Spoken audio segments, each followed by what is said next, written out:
로마서 4장입니다. 로마서 4장 1절에서 10절까지 교독해서 읽고 마지막은 같이 읽도록 하겠습니다. 그러면 육체에 가난한 우리의 조상인 아브라함이 무엇을 발견했다고 우리가 말하리요? 만일 아브라함이 행위로 옳게 되었으면 그 일에 대하여 자랑할 것이 그에게 있으려니와 하나님 앞에서는 없느니라. 성경 기록이 무엇라 말하느냐? 아브라함이 하나님을 믿음에 그것을 그에게 의로 여기셨느니라 하느니라. 이제 일하는 자는 품삯을 은혜로 여기지 아니하고 빛으로 여기거니와 일을 하지 아니할지라도 경건치 아니한 자를 의롭다 하시는 이를 믿는 자에게는 그의 믿음을 의로 여기시느니라. 이것은 또한 다윗이 행위가 없어도 하나님께서 의를 인정하신 사람의 복된 일을 묘사하여 이르되 자기 불법을 용서받고 자기 죄들이 가려진 자들은 복이 있으며 주께서 죄를 인정하지 아니하실 사람은 복이 있도다 함과 같으니라. 그러면 이 복된 일이 할례자에게만 임하느냐 혹은 무할례자에게도 임하느냐? 이는 그분께서 아브라함에게 믿음을 의로 간주하셨다고 우리가 말하기 때문이라. 그러면 그것을 어떻게 의로 간주하셨느냐? 그가 할례받은 때였느냐? 할례받지 않는 때였느냐? 할례받은 때가 아니요 할례받지 않는 때니라. 아멘. 기도드리겠습니다. 하나님 아버지, 저희들 세상에 여러 가지 험난한 일을 또 보고 생활하면서 다시 주 앞에 섰습니다. 우리의 모든 양심 속에 있는 죄들이 또 이 말씀을 통해서 깨끗하게 씻음받고 또 이 말씀으로 다시 거룩해져서 세상에 나가서 하나님의 빛된 삶을 살 수 있도록 주님께서 저희를 지켜주옵소서. 저희 마음을 또 주님 앞에 드리오니 저희 마음속에 하나님의 놀라운 은혜가 임하게 하시어서 우리가 또 새로운 힘을 얻고 주님을 예배하고 찬양하는 그런 일이 주님 오실 때까지 지속될 수 있도록 도와주시옵소서. 감사드리며 예수님의 이름으로 기도드립니다.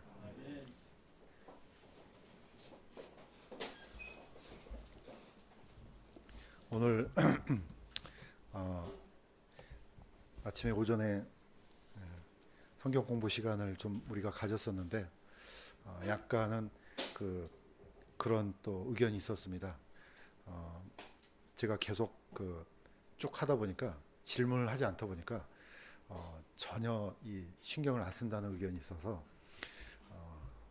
혹시라도 만에 하나라도 하나 질문을 해서 그럴 수 있으니까 늘 긴장하면서 같이 했으면 좋겠습니다.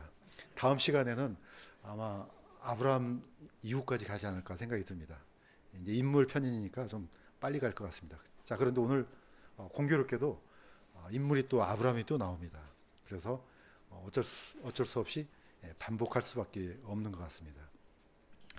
자, 오늘 우리가 읽었던 말씀이 사도 바울이 로마인들한테 또는 로마 교회에게 이제 주신 말씀이기도 하지만은 사실 따지고 보면은 세상 전체를 향한 얘기이기도 합니다. 그런데 다시 한번 말씀드리지만은 절묘한 위치에 있습니다. 이 사도 바울은요, 가만히 보면은 정말로 절묘한 위치예요. 왜 그러냐? 이분은 유대인 중에 유대인이에요. 그런데 또 동시에 로마인도 돼요. 두 양쪽의 위치를 갖고 있기 때문에 로마인들한테도 얘기할 수도 있고 또 유대인들한테도 얘기할 수 있습니다. 양쪽의 얘기를 할 수 있는 근거도 생기거니와 파워도 있습니다. 보통 유대인이 아니죠. 이거는 거의 핵심이에요, 핵심. 그런 분, 또 로마의 시민권을 갖고 있는 또 사도 바울이기 때문에 이 로마서는 아주 강력한 설득력 있는 하나님의 말씀도 되고 또 여러 사람들을 이렇게 또 뭡니까? 그 근거에 대한 이 말씀이 뿌리가 아주 깊을 수밖에 없습니다. 그거는 사도 바울이 가지고 있는 이제 위치 때문이라 그럽니다.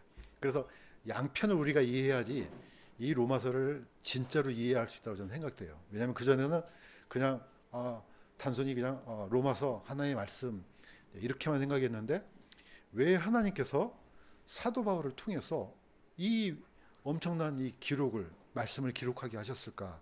이걸 생각하니까 이분이 가지고 있는 위치 때문에 그렇구나 생각이 듭니다. 자, 보통 우리가 누군가를 자랑하거나 할 때 쭉 거슬러 올라가서 어떤 자신이 삶에 어떤 모범을 삼거나 또는 이 사람을 닮아가려는 것들이 다 한 사람씩 있을 겁니다. 여러분들도 이제 성경을 보다 보면 이 사람만큼은 내가 꼭 그 하나님 나라가 임할 때 또는 천년왕국 때 이분 좀 개인적으로 만나보고 싶다. 뭐 그런 사람 다 있을 겁니다. 저는 개인적으로 우리아를 좀 만나보고 싶어요. 다 각자가 다릅니다. 그래서 이제 그 자신들의 어떤 롤 모델로 삼으려고 하는 게 있거든요. 마찬가지로 유대인들도 그렇습니다. 유대인들도 다른 누구보다도 이 세 사람에 대해서는 거의 움직이지 않는 그런 어떤 모본을 갖고 있습니다. 다시 말씀드리면 아브라함과 모세와 다윗입니다. 그래서 어떤 사람들은 이 세 사람을 이스라엘의 3대 국부라 합니다. 뭐 쉽게 이해가 됩니다. 아브라함은 혈통입니다. 우리 조상 아브라함 그러면 유대인이구나. 그 다음에 모세는요, 뭐 율법을 가지고 온 사람이니까 나는 모세의 제자야. 그러면 뭐 끝납니다. 다윗의 자손이요. 다윗 위대하죠. 성경 안에도 이게 반복됩니다. 제가 읽어보겠습니다. 오 주여, 우리 조상 아브라함과 이삭과 이스라엘의 하나님이여. 이렇게 호칭을 불렀던 사람은 다윗이에요. 다윗이 우리 조상 아브라함. 그러면 아브라함이 어떤 존재인지 뭐 유대인들 뿐만이 아니고 다윗조차도 우리 조상 아브라함 이렇게 합니다. 신명기 34장 10절에는 모세를 이렇게 묘사했습니다. 그 뒤로는 이스라엘에서 모세와 같은 대언자가 일어나지 아니하였나니 그는 주께서 얼굴을 마주대하여 아시던 자더라. 모세와 같은 대언자가 그 후로는 없었다. 거의 어떻게 보면은 이걸 좀 보태면요, 모세는 거의 신적인 존재입니다. 모세가 일으켰던 물론 모세가 일으킨 건 아니지만은 하나님께서 모세를 통해서 일으킨 기적을 보니까 사람들이 누구를 봅니까? 당연히 모세를 보죠. 그를 통해서 일으켜진 10가지 재앙, 홍해를 갈랐던 그 기적들, 40년 동안 내렸던 만나, 뭐 엄청나죠. 그래서 하나님께서는 잘못하다가는 모세가 우상화될 수도 있으니까 모세를 누가 모세를 묻었습니까? 하나님께서 직접 묻었어요. 사람들이 묻은 게 아니고 하나님께서 모세를 따로 불렀어요. 그 다음에 모세가 숨을 거두자 묻었는데 그 무덤을 아무도 알 수 없게 만들었어요. 왜? 그 위대한 모세 무덤이 나중에 거꾸로 우상화가 될 수도 있거든요. 그러니까 늘 어떤 사람의 연약함이 있거든요. 사도 바울도 어떻습니까? 그 엄청난 3층짜리까지 갔다 오고 사람들한테 하니까 나중에 이제 사도 바울 자체가 우상화가 될 수 있지 않습니까? 그러니까 하나님께서는 이 사도 바울의 제발 좀 낫게 해달라고 했는데 그 가시를 제어하지 않습니다. 이거는 다 하나님의 계획 아래에 있는 거죠. 다윗도 마찬가지입니다. 사람들이 드디어 예수님께서 저기 건너편 올리브산에서 들어왔을 때 뭐라고 호칭했습니까? 호산나 다윗의 자손이요. 다윗 위대하죠. 그래서 이 세 분은 거의 움직일 수 없는 거의 산발이 같은 존재입니다. 성경 안에서도. 그래서 늘 빠짐없이 아브라함, 모세, 다윗, 이 중에서도 시간 순으로 보면 누가 제일 위대합니까? 단연코 아브라함입니다. 그래서 성경에서 아브라함을 빼놓고는 거의 구약이 얘기가 안 될 정도죠. 그만큼 아브라함은 위대한 존재인 것은 틀림없습니다. 자, 그러면 이분이 어디서 왔는지 한번 보도록 하겠습니다. 부르심을 받은 아브라함. 아브라함의 고향은 갈대아 우르입니다. 자, 이 갈대아 우르에서 강을 타고 저기 하란까지 올라갑니다. 추적을 해보니까 약 한 1200km 정도. 물론 옛날하고 지금하고 이제 길이 다르니까 더 길 수도 있고 뭐 그건 잘 모르겠습니다. 약 이 정도로 보더라고요. 아브라함이 갔을 때 자기 아버지도 가고 또 자기 조카 롯도 가고 식구들이 같이 움직이죠. 그다음에 그냥 몸만 가는 게 아니잖아요. 뭐 등산백 하나 갖고 가는 게 아니고 소도 끌고 가고 그다음에 먹을 것도 술에다 싣고 가고 하니까 얼마나 먼 길을 쭉 올라갔겠습니까? 드디어 이제 하란에서 어디로 갑니까? 세겜으로 들어오죠. 하란에서 세겜으로 들어왔을 때가 나이가 75세예요. 그러니까 거의 노인이 거의 다 돼서 이제 어떻게 들어왔다고 볼 수 있죠. 물론 이제 그때 나이하고 지금하고는 좀 틀립니다. 예. 자, 하란에서 이제 드디어 세겜으로 들어온 이 거리는 약 800km 정도 된대요. 그러니까 약 2000km를 쭉 강을 타고 올라와서 드디어 이제 이스라엘로 들어가죠. 제가 처음 봤을 때는 아니 왜 이렇게 먼 길로 돌아가나? 그냥 우리에서 직선거리로 그냥 쭉 가면 되지. 오다가 다 죽습니다. 다 사막이에요. 소들은 풀도 먹여야 되고 또 물도 먹여야 되지 않습니까? 그러니까 어차피 강을 타고 올라갈 수밖에 없습니다. 아마 어쩌면은 아브라함은 이 강을 타고 올라가면서 수많은 사람들을 만났을 겁니다. 또 언어도 생소한 언어를 쓴 사람들, 또 가나안 땅에 쓰는 사람들, 아마 이 모든 것들을 아마 아브라함은 스스로 체험했을 겁니다. 이렇게 해서 이제 아브라함은 드디어 가나안 땅으로 들어와서 다시 또 어디까지 갑니까? 저기 이제 이집트까지 가죠. 가뭄 때문에. 그러니까 어떻게 보면은 아브라함은요 메소포타미아 문명, 그 다음에 어떻게 보면은 이 바로 가나안 지역이 바로 페니키아 문명이에요. 페니키아 문명, 그 다음에 이집트 문명, 3대 문명을 두루 거쳐서 드디어 이제 정착하게 되죠. 그러니까 누구보다도 아브라함은 다양한 시각, 또 다양한 언어, 다양한 사람들, 하나님께서 이 아브라함을 믿음의 선조로 부르신 것은 아마 이런 배경이 있지 않나 생각이 듭니다. 이런 걸 통해서 아브라함이 가졌던 어떤 생각들이 하나님 앞에 고정되고 그 수많은 경험을 통해서 하나님을 더욱더 신뢰하는 그런 계기가 되지 않았을까 생각이 듭니다. 우리도 보통 보면은 그냥 태어나서 쭉 한 교회에서 자라서 지금까지 성장한 거, 이거 대단한 거죠. 이것도 틀림없이 대단한 일입니다. 근데 어떤 사람들은 특히 예를 들면 저 같은 경우는 베이스가 장로교예요. 장로교를 갔다가 저기 또 이상한 교회를 갔다가 또 이상한 교회를 갔다가 이렇게 해서 이제 왔습니다. 그러니까 좀 나쁘게 말하면은 거의 뭐 하여튼 떠돌이 같은 그런 신앙생활이고, 좋게 말하면은 다양한 경험을 통해서 이제 내린 결론이 움직이지 않게 되는 뭐 그런 것일 수도 있습니다. 그런 면에서 아브라함과 저는 많이 닮지 않았나 생각이 듭니다. 믿거나 말거나 합니다.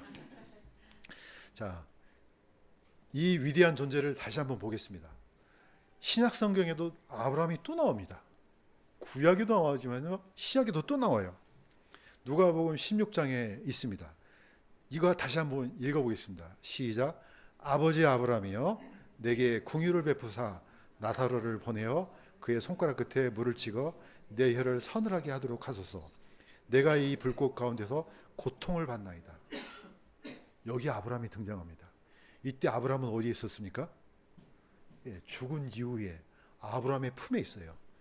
사람들이 아브라함의 품 그러니까 여기 품을 말하는데, 유대인들은 아브라함의 품을 지옥과 반대되는 개념으로 이해를 합니다.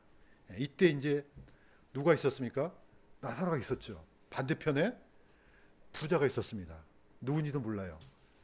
그런데 이 부자가 딱 보니까 자기 집 앞에서 맨날 얻어먹던 거지 나사로가 아브라함의 품에 가 있는 거예요. 죽자마자 일어난 일이에요. 자, 이 사람들의 존재는요, 육체가 아니죠. 영이에요, 영. 그런데 죽자마자 고통 속에 있는 모습을 자기가 현실적으로 이걸 이제 알게 되는 거죠. 부자는 저 멀리 보니까 나사로가 거기 있는 거죠. 자, 이때 이제 뭐라고 요청합니까? 아버지 아브라함이요. 이 칭호를 씁니다. 그러면서 내게 긍휼을 베푸사 저기 있는 나사로를 보내갖고 손가락 끝에 물 한 방울만 찍어서 좀 보내주세요. 이거 하는 거 아니겠습니까? 이게 성경에 기록됐고 그냥 우리가 읽고 있지만은 이 부자는요, 현실입니다. 한 번도 지금까지 이 위치가 변화할 수가 없습니다. 사실 끔찍한 일이죠. 뭐 그냥 몇 년 후, 몇백 년 후, 아니면 몇천 년 후에 그냥 고통이 끝나면 좋은데 어떻게 한다고요? 영원토록 지속됩니다. 이때 이 부자가 불렀던 호칭이 아버지 아브라함이에요. 물론 이 아버지는 진짜 아버지라는 뜻은 아니에요.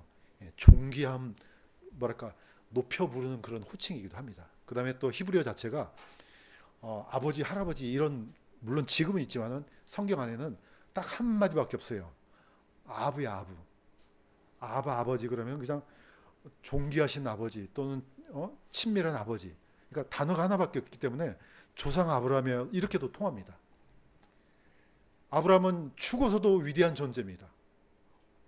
대단히 위대하죠. 그 다음에 마태복음에 이렇게 기록됐습니다.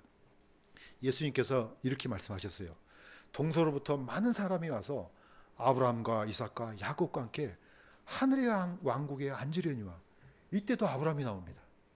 이때는 물론 이제 신학자들마다 다르지만 저는 이 하늘의 왕국을 천년왕국으로 이렇게 믿고 있습니다. 이거는 부활해서죠. 부활해서 이 왕국에 들어가야 될 거 아닙니까?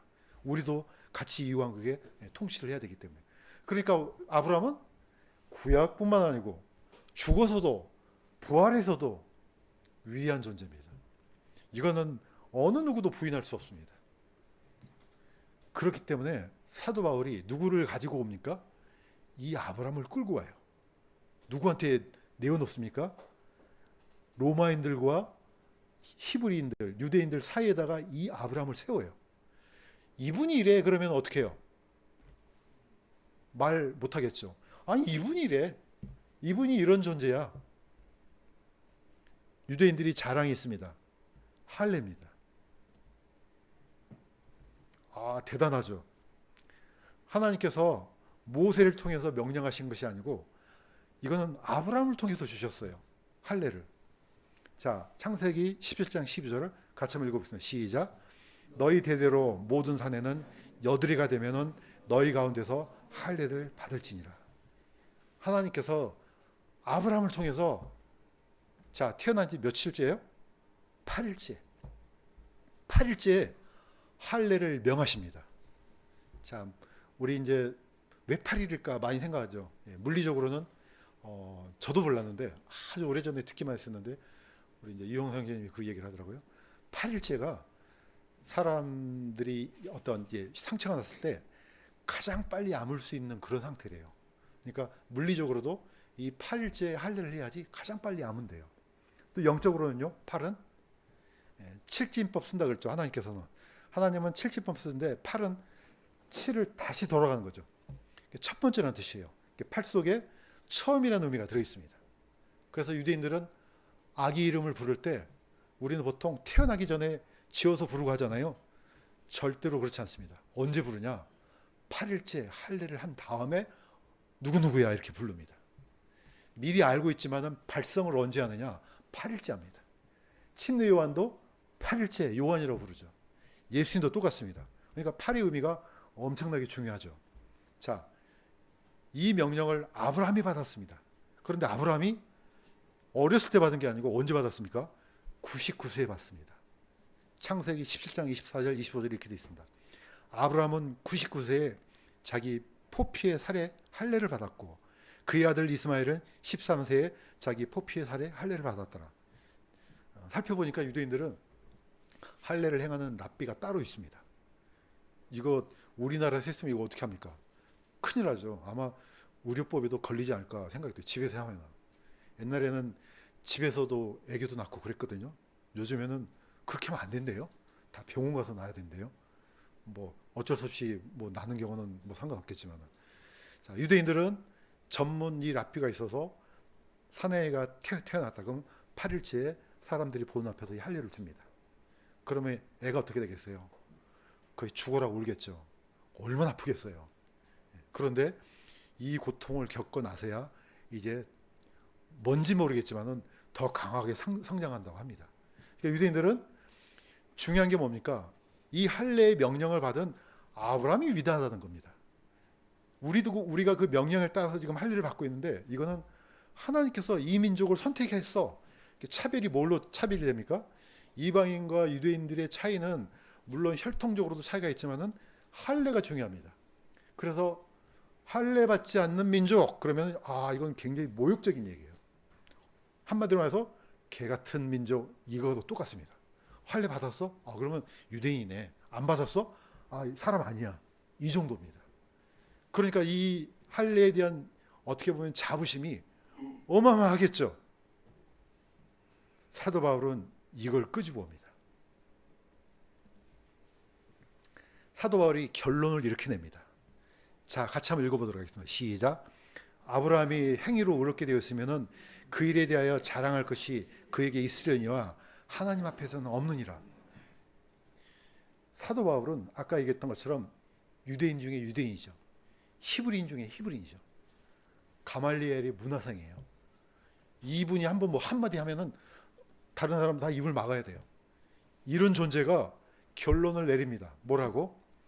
아브라함이 행위로 의롭게 되었으면은 자랑할 것이 있다. 그런데 하나님 앞에서는 없어. 이겁니다. 그러니까 한마디로 말해서 이 위대한 아브라함도 행위를 하나님 앞에 내세울 수 없어. 이겁니다. 그러면은 누가 다 설득이 됩니까? 첫째는 유대인이에요. 그 위대한 아브라함이 행위는 아무것도 아니라고? 아무것도 아닙니다. 이방인들은 말할 필요도 없어요. 어차피 어떤 민족이기 때문에, 개 같은 민족이기 때문에 할 필요도 없어요. 유대인들한테 이 설득력이 먹히겠습니까? 안 먹히겠습니까? 당연히 먹히죠. 이 위대한 아브라함조차도 행위로는 하나님 앞에 못 써 이겁니다. 그러면 어떻게 쓰지? 지금 사도 바울은 그 얘기를 하려는 겁니다. 오늘 읽었던 말씀이 다 그 얘기예요. 오늘 놀랍게도 약간 연결이 되긴 합니다. 자, 두 번째 마지막 인물을 끄집어왔습니다. 다윗왕을 끄집어왔습니다. 다윗왕은 또 이렇게 얘기했습니다. 다윗이 행위가 없어도 하나님께서 의를 인정하시는 사람의 복된 일을 묘사하여 자기 불법들을 용서받고 자기 죄들이 가려진 자들은 복이 있으며, 이걸 누가 얘기했다고요? 다윗이 얘기했습니다. 시편에 있는 말씀이에요. 자기 범법을 용서받고 자기 죄가 가려진 자는 복이 있도다. 위대한 다윗 왕이 이 사람 누구로부터 인정받는 거? 행위가 없지만은 하나님께서 의를 인정한 사람, 이것을 간단하게 한마디로 칭의라고 합니다. 한자의 칭의가 굉장히 중요한 의미가 있습니다. 영어로는 justification인데 오히려 한자가 이 부분에서는 좀 넓은 것 같아요. 칭자가 저울 칭자예요. 저울로 딱 매달았는데 너 의인이야, 이런 뜻이에요. 그 다음에 칭자가 부르다는 뜻이에요. 너 의인이야. 옛날에 제가 기억이 나는데 구원파에서 이런 일당의 좀 극단적인 사람들이 있었어요. 이제 제가 이런 질문을 받았어요. 그 사람들부터. 당신 의인이야, 죄인이야? 그래서 나 의인이지. 그래? 그러면은 당신 죄 지어 안 지어? 죄를 짓지? 그러니까 이렇게 대묻더라고요. 아니, 의인이 죄를 지어? 제가 순간적으로 약간 헷갈렸어요. 의인이 어떻게 죄를 짓지? 이미 반쯤은 잡혀간 겁니다. 이 의인이란 이 말을요, 굉장히 오해를 하는데, 성경에서는 첫 번째가 의의 신분이에요. 의로운 행동하고 의의 신분은 다른 거예요. 이 세상에 어느 누구도 하나님 앞에 의로운 행동을 자랑할 사람은 아무도 없습니다. 아브라함도 안 됩니다. 아브라함이 안 된다 그러면은 두말할 필요도 없어요.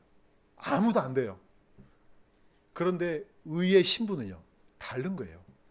비록 행위 자체는 하나님 앞에 내세울 수 없지만은 하나님께서 알았어, 너는 의로운 행동을 할 수 없어. 그렇지만은 내가 너를 인정해 줄게. 뭘로?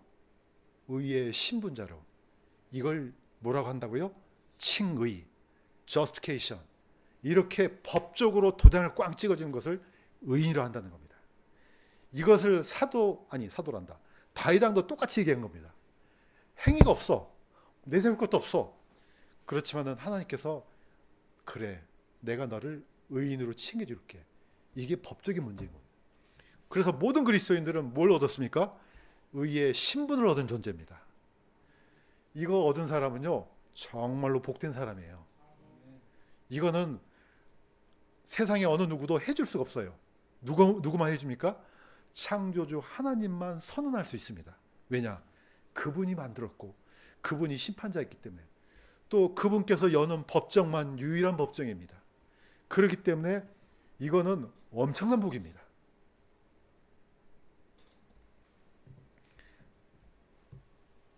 중요한 것은 뭡니까? 자, 사도 바울은 드디어 이제 뭘 끄집어 옵니까? 아브라함이 그렇다면 언제 이 의의 신분을 얻었지? 지금 이겁니다. 언제 얻은 거지? 창세기 15장 앞부분만 같이 한번 읽도록 하겠습니다. 시작.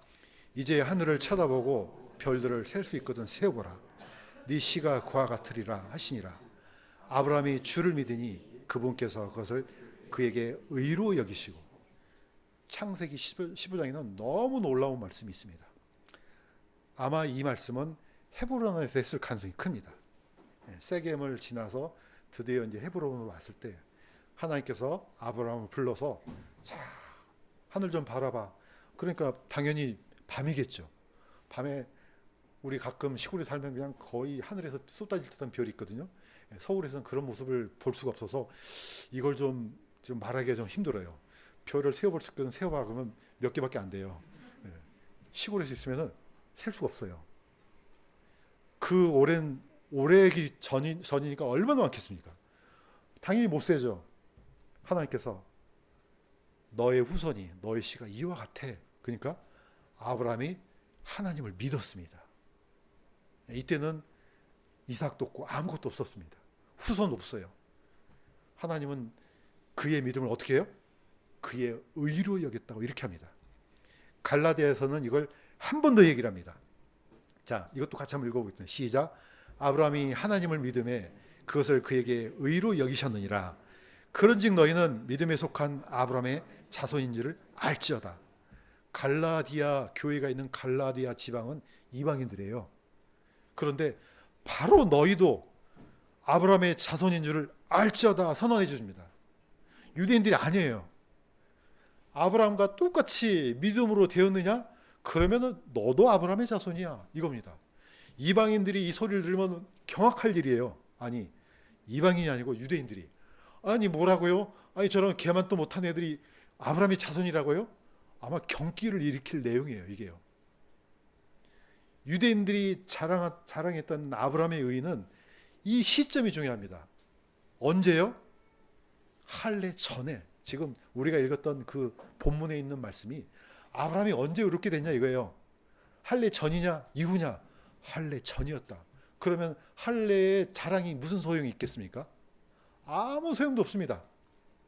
율법이요? 율법이 언제 있었는데요? 모세는 누구예요? 한참 이후예요. 그러니까 율법의 자랑 아무 소용도 없습니다. 할례의 자랑 아무 소용도 없습니다. 딱 뭐만 남습니까? 하나님께서 아브라함을 의로 인정해 준 이 사실 하나만 남습니다. 이거 하나만 남아요. 그런데 왜 아브라함이 위대합니까? 사실 이건 아이러니컬하게 아브라함의 행동이 있습니다. 아브라함이 이걸 믿었어요. 그런데 아브라함이 하나님께서 뭐라고 명령합니까? 나중에 100세 이삭이 나왔잖아요. 장성에서 이제 어떻게 보면 물론 이제 이스마엘이 있지만은 아브라함한테는 유일한 아들이에요. 약속의 아들이죠. 그런데 하나님께서 그 아들, 그 유일한 아들을 어디에다가 갖다 바치라고요? 모리아산으로 올라가서 나한테 번제로 바치라고 이 얘기를 합니다. 이게 우리는 이 아브라함과 이삭에 대한 존재가 지금 우리가 좀 이해가 안 돼요. 아브라함이 100세에 낳은 아들이라니까요.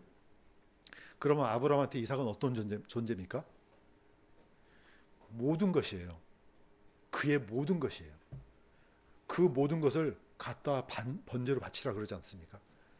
만약에 아브라함이 하나님이 분명히 약속했지 않습니까? 나한테 이 자녀를, 그런데 이 아들을 죽여버리면 후손이 어떻게 생겨요? 예. 논리적으로 논리가 맞지 않습니까? 아니, 이 아들을 죽이면 후손이 어떻게 생겨요? 안 되잖아요. 그런데 아브라함은 어떻게 했습니까? 그의 아들 이삭을 번제로 드렸습니다. 어디까지 믿었다는 겁니까? 내가 이 아들을 죽여도 하나님께서 다시 살리실 줄로 믿었다고 히브리서에 되어 있습니다.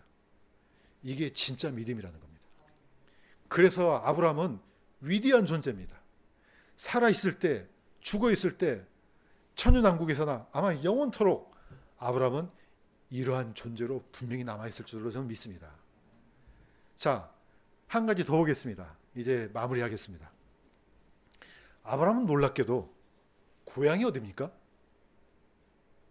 우리는 갈대아 우르 그러니까 뭐 이렇게 이스라엘과 연결시키려고 그러잖아요. 아무 상관없습니다. 갈대아 우르는요, 지금 현재 이라크예요. 고향이 이라크라고? 지금 이란하고 이라크, 이스라엘과 어떤 관계죠? 거의 이건 뭐 죽기 살기로 싸우는 관계 아니에요? 그런데 아브라함이 이라크라고? 그 말이 돼? 창세기 12장 1절에 너는 네 고향 친족과 아버지 집에서 나와 내가 내게 줄 땅으로 가라. 그러니까 아브라함은 어떤 존재입니까? 사실은 이방인이에요. 사실은 이방인이에요. 그런데 유대인들이 아브라함이 자기네 조상이라 하니까 마치 이걸 싸잡아서 하나님께서 그냥 우리는 그냥 선택된 민족 이렇게 하잖아요. 본래 아브라함이 이방인이라니까요. 자, 신명기 23장 7절에 보면은 이렇게 되어 있습니다. 너는 이집트 사람을 몹시 싫어하지 말라. 물론 이집트 사람들은 해중에 못 들어오죠. 그런데 너무 싫어하지 마. 왜? 너는 그의 땅에서 나그네였어. 이겁니다. 이거죠. 처지 좀 바꿔서 생각해봐. 이거죠. 너희가 그 땅에서 알거지 같은 존재들이라니까? 노예들이니까 노예. 너희들도 노예들이었어. 그러다가 이스라엘로 들어와서 지금 이스라엘 된 거잖아. 이거 지금 이 얘기하는 겁니다. 아브라함이 이런 존재라면 그 후손들은 두말할 것도 없죠. 사도 바울은 이걸 다 끄집어냅니다. 아브라함을 끄집어내서 아브라함 본래 이방인이었어. 그래서 히브리인들, 히브리라는 거에 저 강 건너온 사람들이란 뜻입니다. 그 멀리 있던 사람을 데리고 와서 이 가나안 땅에 약속의 땅을 주셔서 이 엄청난 하나님의 역사를 만들어냈다는 겁니다. 그래서 처음 시작을 따지고 보면요, 우리는 아무것도 아닌 존재들이에요. 혹시라도 내 자신에 대해서 프라이드가 있습니까? 나는 말이야 이런 사람이야. 그거 다 내려놓으시기 바랍니다. 하나님 앞에서는 아무런 쓸모가 없습니다. 오직 누구만 쓸모가 있습니까? 예수 그리스도만 쓸모가 있습니다. 왜? 우리는 그분 안에 있기 때문에 그렇습니다. 우리가 높임을 받는 이유는 딱 한 가지밖에 없습니다. 그분 안에 있기 때문에 그렇습니다. 아브라함이 왜 높임을 받습니까? 그분이 인정해 주셨기 때문에 그렇습니다. 왜? 그의 믿음을 의로 여겨주셨습니다. 그렇다면 아브라함이 이렇게 위대한 존재이지만은 그의 근원을 살펴보면은 아무것도 아닌 것처럼 우리도 하나님 앞에서는 아무것도 아닙니다. 그래서 우리가 로마서를 읽을 때 이 개념을 이해하면서 읽으면은 하나님께서 동일하게 이스라엘 민족에게 복을 주셨던 것처럼 우리 이방인에게도 동일한 복을 주실 줄로 믿습니다. 기도하겠습니다. 하나님 아버지, 우리의 존재가 무엇입니까? 비록 우리가 예수 그리스도를 믿고 하나님의 자녀의 놀라운 신분을 얻었지만은 우리의 첫 시작은 아무것도 아닌 존재였습니다. 우리 마음을 다시 한번 살피게 하시고 우리의 마음을 낮추어서 더욱더 하나님 앞에 겸손한 자로 주님을 섬길 수 있도록 도와주시옵소서. 오직 우리의 믿음만, 예수 그리스도를 믿는 믿음만 하나님 앞에 드러나게 도와주시옵소서. 감사드리며 예수님의 이름으로 기도드렸습니다.